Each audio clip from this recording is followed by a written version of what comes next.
Alberta will soon be the first Canadian province to mandate citizenship markers on driver's licenses. Why are we doing this? Because we believe in making things better, faster, and more convenient for everyone. Well, I'm going to show you this. So this is what potentially the new driver's license would look like. It's got the citizenship short form in the top right-hand corner. You can see it there, CAN. The driver's licenses of non-citizens will not have those same three letters. Premier Danielle Smith, you heard her there, saying it will make things more efficient for anyone seeking financial programs and protect democracy. That's her quote. They also say, critics say that, however, this could potentially put people in the path of discrimination. So joining us this morning is Dwayne Bratt. He's a political science professor at Mount Royal University. Thanks for coming on this morning. You're welcome. What does Premier Smith mean when she says make things better? Better for who? So she's arguing that Albertans have been requesting to have fewer IDs and to get it all put in one place. And a driver's license is more than just a driver's license. It's often used as a form of ID, but currently it can't prove citizenship. This is tied into her comments on elections. There is a belief within certain sectors of her party that elections have been unsafe and that they need photo ID that shows citizenship to stop fraud. There's no evidence of fraud.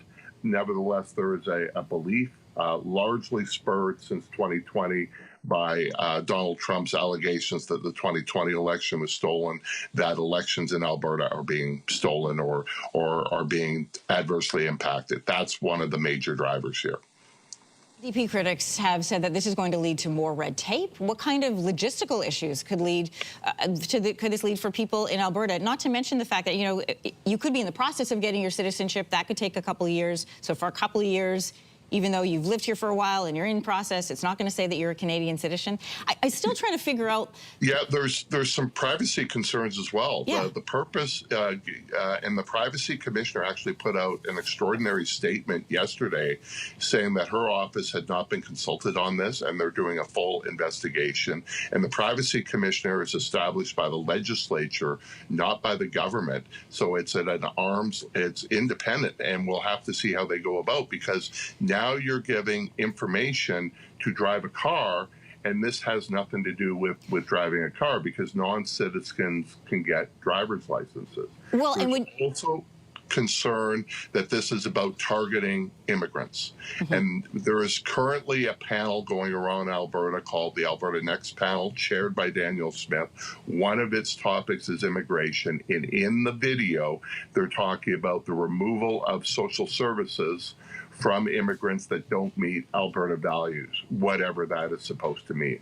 This would be a way of targeting immigrants. this feels like asking people to carry papers.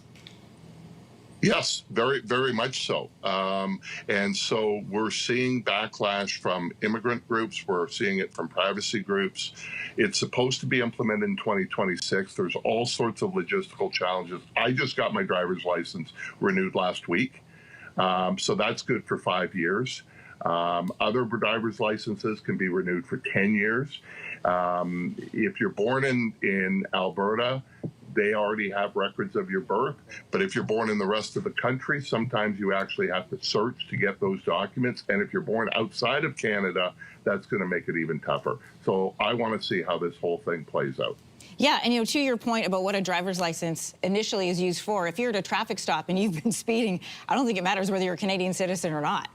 No, and the purpose, we give all sorts of data to government, but it's supposed to be used for that purpose. That's why Revenue Canada doesn't share your tax information with other agencies. And I would also add that citizenship status is federal jurisdiction. Driver's licenses are provincial jurisdiction. So we're seeing the Premier driving in federal lanes here. Yeah. Professor Dwayne Bratt, always interesting to have you comment on these stories. We appreciate your time this morning from Mount Royal University. Thank you. All right, you're welcome. If you like that video, make sure to subscribe to the Your Morning YouTube feed, where you can find all kinds of new content posted every weekday morning.